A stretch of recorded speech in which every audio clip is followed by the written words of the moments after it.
राधा कृष्ण हरे हरे राधा कृष्ण हरे हरे ब्रज जन प्रियतम बाल मुकुंदम राधा कृष्ण हरे हरे राधा कृष्ण हरे हरे ब्रज जन प्रियतम बाल मुकुंदम राधा कृष्ण हरे हरे राधा कृष्ण हरे हरे ब्रज जन प्रियतम बाल मुकुंदम राधा कृष्ण हरे हरे राधा कृष्ण हरे हरे। बहुत ही अद्भुत माँ प्रकृति का माधुर्य, करुणामय, मनमोहक, आनंददायक प्राकृतिक स्वरूप के आप दर्शन कर रहे हैं। यह परिक्षेत्र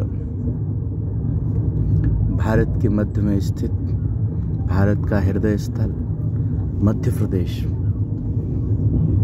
में परम पावन विंध्याचल पर्वत का मनोहर स्वरूप है। विंध्याचल पर्वतमाला की श्रृंखला के मध्य ट्रेन मार्ग से यात्रा करते हुए वीडियो के माध्यम से ये बहुत ही आनंददायक परिदृश्य आप देख पा रहे हैं। यह महान योगियों, महान तपस्वियों, महान साधकों की परम पावन भूमि है। इस पर्वत श्रृंखला माला से मात्र 2 से 3 किलोमीटर की परिधि में माँ नर्मदा जी प्रवाहित होती हैं और माँ नर्मदा का परम पावन तट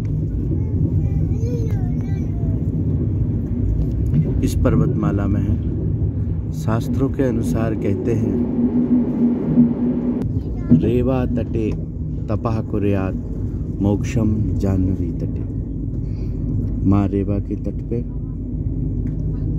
तपस्या करना चाहिए, साधना करना चाहिए। वह बहुत ही अनंत गुणी होती है और यदि मोक्ष की कामना करते हैं तो माँ गंगा के तट पे रहना चाहिए। माँ गंगा के परम पावन तट पर रहते हुए तपस्या उपासना करने से मोक्ष की प्राप्ति होती है। यह परम पावन क्षेत्र मध्य प्रदेश के नर्मदापुरम मंडल के निकट और भोपाल के पास में, यूं कहें भोपाल और नर्मदापुरम अर्थात होशंगाबाद के मध्य में बहुत ही सुंदर पर्वत श्रृंखला है।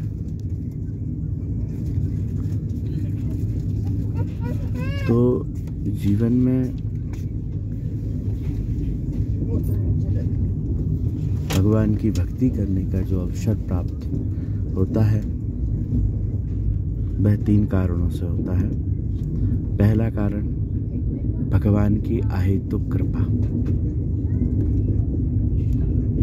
दूसरा कारण परिस्थिति जन्य कारणों से, तीसरा कारण वातावरण से, माहौल से, कि आप कैसे वातावरण में हैं, वहाँ की सभ्यता क्या है। इन सब कारणों से आध्यात्म की ओर प्रवृत्ति मनुष्य की होती है।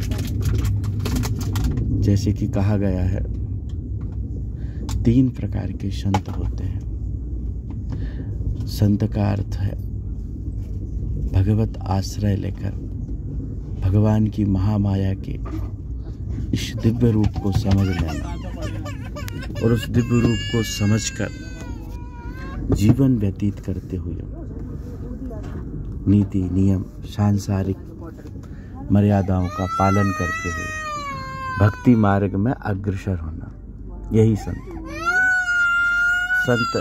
एक सामान्य गृहस्थ भी हो सकता है और संत एक विरक्त संसार को त्यागने वाला पुरुष भी हो सकता है। संत एक संज्ञा है, संत एक उपमा है, संत एक श्रृंखला है। इस परम जीवन में, परम मार्ग में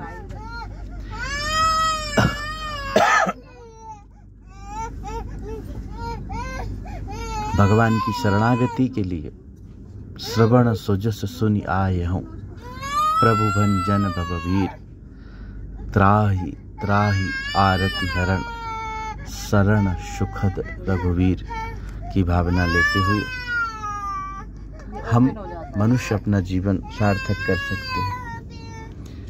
जब जब हम शरणागत का भाव रखते हैं तब तब हम पर भगवान की महामाया का पर्दा हटता है। महामाया कौन है? कहते हैं यन माया वशवर्ति विश्वमखिलम ब्रह्मादि देवासुरा यत् सत्त्वादुमृषैव भाति सकलम रज्जौ यथा हे भ्रमः यत्पादप्लवमेकमेव हि भवाम्भोधिसुतीर्षावतां वन्देऽहं तमशेषकारणपरं रामाख्यमीशं हरिम्।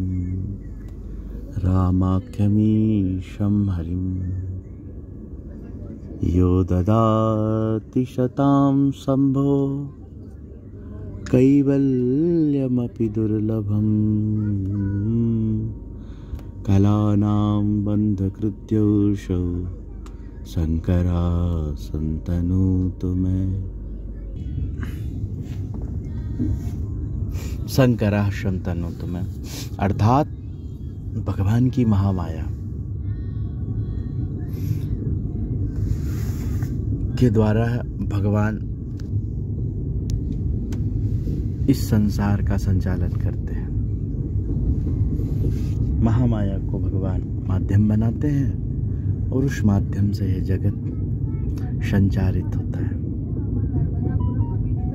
माया मोह निराशश्च वैष्णवै क्रियते कथम भक्तिर्ज्ञान विरागाप्तो विवेको वर्धते महान।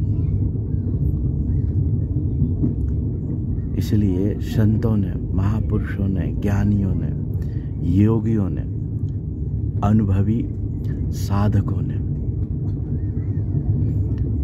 बुद्धिजीवियों ने सदा एक भाव को एक रूप में स्वीकार किया है कि शरणागत भाव सबसे श्रेष्ठ है। आध्यात्म पुंज में हम जितने भगवान के शरणागत होते जाएंगे, हम जितना भगवान के प्रति आश्रय विश्वास रखेंगे, उतना ही हमारा अभ्युदय होगा। अभ्युदय का अर्थ होता है विशिष्ट भौतिक और भौगोलिक उन्नति, उसको हम अभ्युदय कहते हैं। ये बहुत ही महत्व की बात मैं आपको बता रहा हूँ मित्रों, बड़े ध्यान से सुनते जाइए और ये दिव्य पर्वतमाला का आप दर्शन भी करते जाइए। तो मेरा व्यक्तिगत जीवन का भी अनुभव है और एक बार नहीं, हजारों बार का अनुभव। शरणागत भाव में बहुत शक्ति होती है। इस विंध्याचल की पावन पर्वतमाला में एक से एक बढ़कर योगी हैं, एक से एक बढ़कर साधक, और वह सब भी एक ही स्वर में इस बात को स्वीकार करते हैं और सबसे श्रेष्ठ भक्ति मार्ग का कोई सूत्र है तो वह फिर एक ही है, जिसको हम शरणागत के नाम से जानते हैं। जिस रूप में भी भगवान की आप भक्ति करते हैं, शिव रूप में, भगवान विष्णु के रूप में, भगवान श्री राम के रूप में, भगवान श्री कृष्ण के रूप में, भगवान श्री विठ्ठल के रूप में, भगवान श्रीमन नारायण के रूप में, सब रूप भगवान के एक हैं। भगवान कहते हैं एकैवाहं जगत्यत्र द्वितीया का ममापरा, एको ब्रह्म द्वितीयो नास्ति। हम जिस रूप में भी भगवान के शरणागत भाव को स्वीकार कर लेते हैं, उसी दिन से हमारी बौद्धिक, भौतिक, आध्यात्मिक, दैहिक, दैविक, भौतिक त्रिविध तापों का नाश होता है और भौतिक, आध्यात्मिक आदि उन्नतियों का उद्गम होना प्रारंभ हो जाता है। तो इस भाव को समझना बहुत ही आवश्यक है।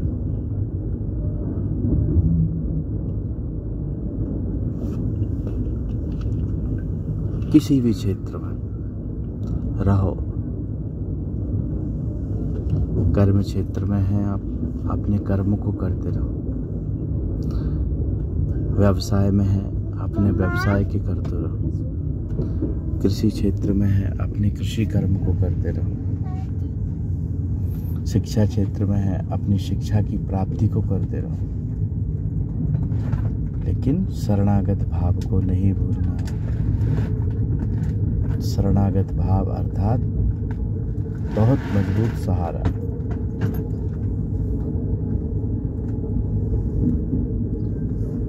तो भगवान बहुत करुणा निधान है, दयालु है, भक्त वत्सल है।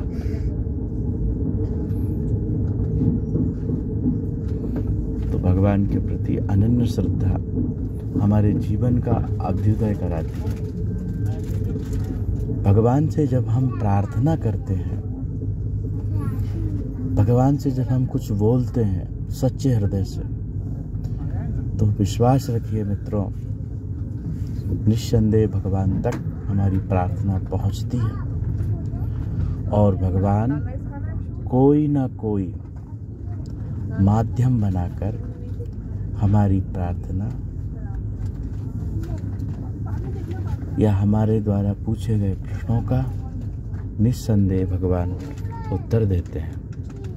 लेकिन इस स्थिति तक पहुंचने के लिए, इस गतिविधि तक पहुंचने के लिए हमें भक्ति भाव और हमारे आध्यात्म को प्रबल करना होता है, तब जाके यह सब संभव हो पाता है। हमारे शास्त्रों में, हमारे धर्म ग्रंथों में भगवान की विविध प्रकार की भक्ति के विषय में वर्णन किया गया है। भगवान के विविध स्वरूप हैं। उन विविध स्वरूपों में विविध प्रकार के फलों की प्राप्ति के लिए हम विविध प्रकार की आराधना शास्त्रों के अनुसार कर सकते हैं। कहते हैं बुद्धि की प्राप्ति के लिए, किसी विशेष संकट से बाहर निकलने के लिए, चातुर्यता की प्राप्ति के लिए, चतुर बनने के लिए, चतुर लोगों से आगे बढ़ने के लिए, विघ्नों को दूर करने के लिए भगवान सिद्धि विनायक की उपासना करनी चाहिए। कहते हैं अब किसी को आरोग्यता चाहिए, तो आरोग्यता में भगवान आदित्य अर्थात सूर्य नारायण की उपासना करनी चाहिए। सूर्य नारायण भगवान की उपासना करने से हमें आरोग्यता प्राप्त होती है। और मन यदि अशांत है, मन दुखी है, मन पीड़ित है, मन व्यथित है, तो भगवान शिव की उपासना करना चाहिए। भगवान शिव की उपासना करने से मन आनंदित होता है और चंद्रदेव की उपासना करने से मन आनंदित होता है। तो भगवान शिव और चंद्रमा की उपासना से आपका मन मनस्वी होगा, मजबूत होगा। बल प्राप्ति के लिए कहते हैं हनुमान जी महाराज की उपासना करनी चाहिए। ज्ञान, अनुभव, तर्क आदि को समझने के लिए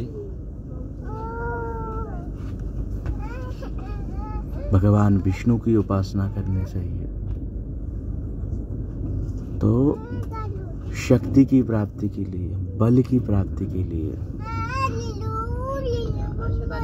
माँ आदि शक्ति भवानी की भी उपासना कर सकते हैं। धन प्राप्ति के लिए तो आप जानते ही हैं, महालक्ष्मी की उपासना कर सकते हैं। और ज्ञान प्राप्ति के लिए, शिक्षा में सफलता के लिए माँ सरस्वती की भी उपासना बताई गई है। तो शास्त्रों में कौन से देवता की उपासना करने से क्या फल मिलता है, कैसे उपासना करनी चाहिए, इसके विषय में आपको हम क्रमशः वीडियो बनाकर किस देवता की उपासना कैसे की जाए और उस उपासना का क्या फल प्राप्त होगा, कब की जाए, मंत्र जप कितना होना चाहिए, इस सब विषय में जानकारी देंगे। आप समय के साथ शीघ्र ही प्रत्येक देवताओं से संबंधित साधना क्रम के क्रमशः एपिसोड आगामी सत्र में देखेंगे। तो यह रहा हमारा उपासना क्रम और भगवान के प्रति समर्पित भाव होने का कथन। क्योंकि समर्पण किसी भी क्षेत्र में हो, लेकिन भगवान का जो मार्ग है उसमें शरणागत भाव होना बहुत आवश्यक है, जिसके विषय में आपको हमने बताया। और प्रार्थना, भगवान अंतर्यामी है, लेकिन भौतिक नियम के अनुसार हमें अच्छे से भगवान से प्रार्थना करनी चाहिए। हम अकारण भगवान से रूठेंगे तो यह हमारे अभ्युदय के लिए उन्नति कारक नहीं होगा। हम जितने आनंद से अपने मन को, तन को, बुद्धि को, ज्ञान को, विवेक को उत्साहित पूर्वक प्रार्थना करेंगे तो निश्चित ही हमारी प्रार्थना भगवान तक पहुंचती है।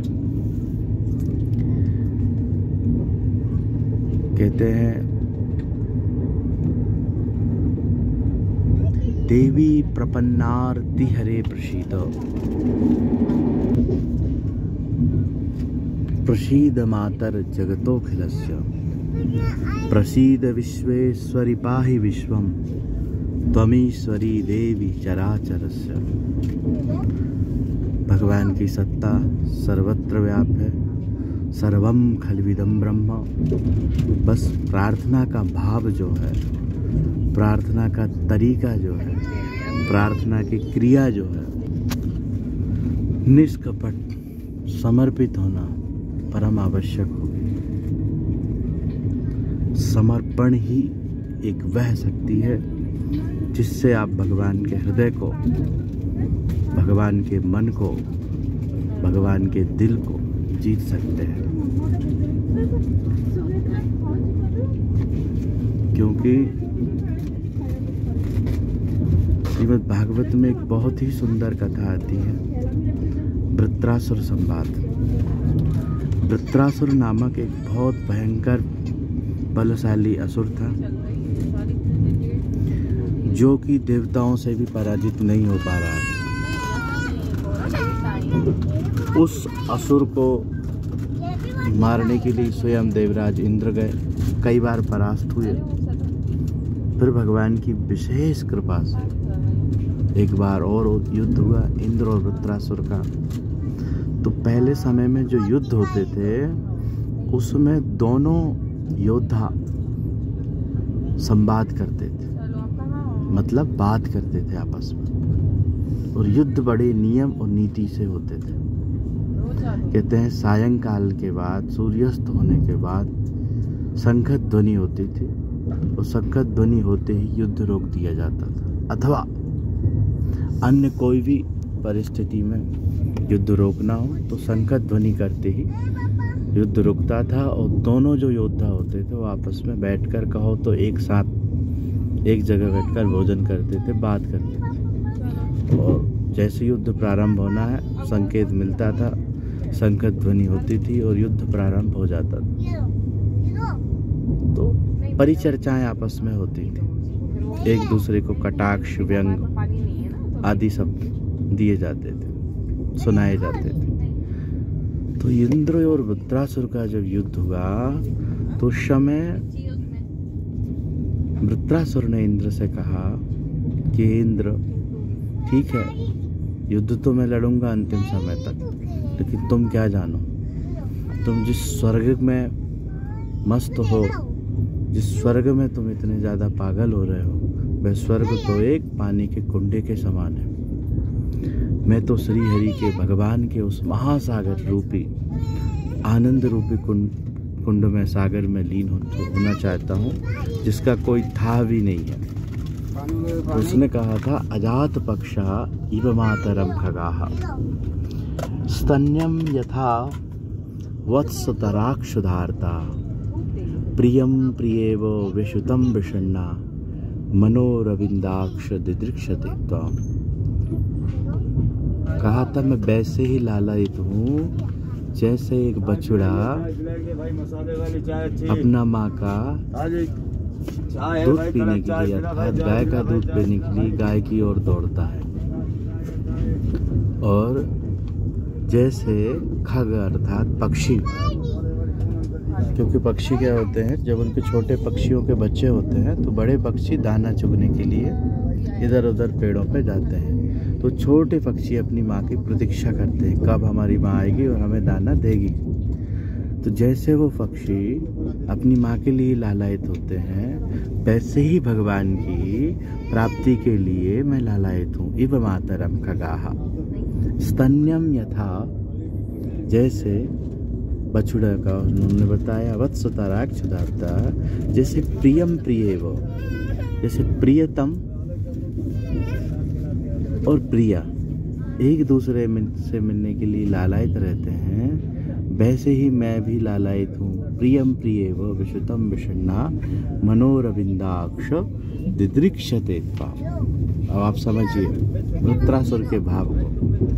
वृत्रासुर जब ऐसा भाव रख सकता है एक असुर, तो हम मनुष्य शरणागत भाव क्यों नहीं रख सकते? क्योंकि शरणागत भाव जो है वह भगवान की भक्ति का प्रथम सोपान है, प्रथम सीढ़ी है। मित्रों, भगवती की उपासना में भी यही कहा गया है, शरणागत दीनार्त परित्राण परायणे सर्वस्यार्ति हरे देवी।